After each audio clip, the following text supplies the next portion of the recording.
lake again. Okay, this is a little bit geeky, but I figure this is a fairly good way for us to get through some material together. It's how I can show you some things without having to be in front of you in a classroom and you sitting there falling asleep in the back row. So we're trying this, and I think there's some avenues for success. So last time that we were out in the vineyard, we talked about terminology. We were talking about names that we're using when we're out here during the dormant season, so that when we get together for the lab, we'll at least have some common vocabulary and we can talk about things together. So we're out in a vineyard again, and we're looking at some dormant grapevines.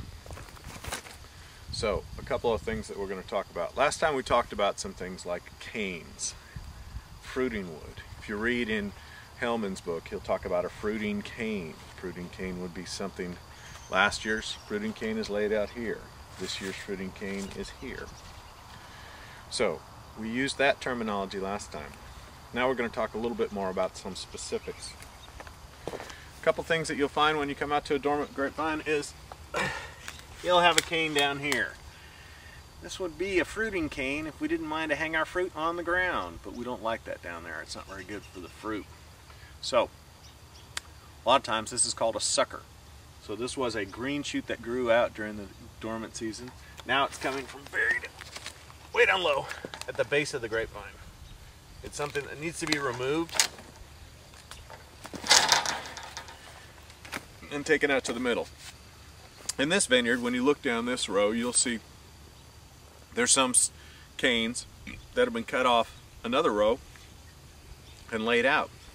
This is generally called the brush. So one thing that some growers will do is they'll send a crew out through here. If it was a different kind of training system, rather than using canes, if we were using spurs, which are little short canes, maybe 2 or 3 buds, they would have one crew come out and just cut really high, not thinking about what they're doing for our cuts, just making a big old cut and taking most of this material out. So we remove 80 to 90% of last year's growth when we're pruning. So we make a lot of trash. This is the brush. Part of the thing about what growers like to do is put brush in row middles, not just to drop it underneath the grapevine. That makes it much easier for them to clean up when they go out. So this is the brush. That was a sucker. Again, last time we talked about the head of the grapevine. This is a cane prune system like we talked about last time. So it's going to have last year's fruiting canes out here.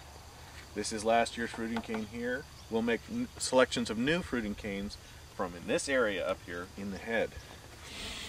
Besides making selections for fruiting canes, we're also going to make selections for renewals. Usually this is in the form of a spur. Spur is going to be, if this was close to the base of the grapevine, if that was the base of the head right here, a spur would be something that is 1-2 buds in length. It's a place where I'll get probably 1 or 2 shoots here, 1 or 2 shoots here, but not a lot of fruit. But this will be a place where I can get new canes for next year. When we go to prune a grapevine, we think about it in 2 stages.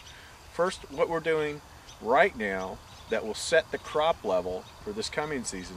Second, we're thinking about what's going to happen in the season after that, so that we can have something to work for. So in the head here, you're not only going to look for a cane that you're going to lay out like this one that will give you fruit in this coming season, but you're going to leave something for the next year. You're going to leave yourself a little stub. Here's an example of a renewal. This is a renewal spur that was left down here last year. This will produce a cane for this coming season. So we're thinking 2 years ahead when we're looking at things, and we're leaving renewal spurs in the head of this grapevine. A couple other things we look at on grapevines. This is a nice big cane that grew out this past season. So not only did this cane grow straight here, but it also grew perpendicular. This would have been a nice green shoot. These things coming off of it, perpendicular to the direction of the growth of the shoot, would be called laterals. That's a place where there would have been a leaf here and this shoot with the capacity for growth in this vineyard, was able to produce even more leaves by shooting out something on the side. This lateral also contains buds that are fruitful this year. So when we go to make a selection for something that we're going to lay out for a cane, let's be clear that we want to lay out what was really the shoot. The laterals come with it, but we don't want to select the lateral particularly. This is not as good as the strength that's in this cane that's right in here. So generally when we look at laterals, we can prune them either back all the way, leaving that bud, or sometimes we'll prune them and leave one bud here, because laterals can be fruitful just the same.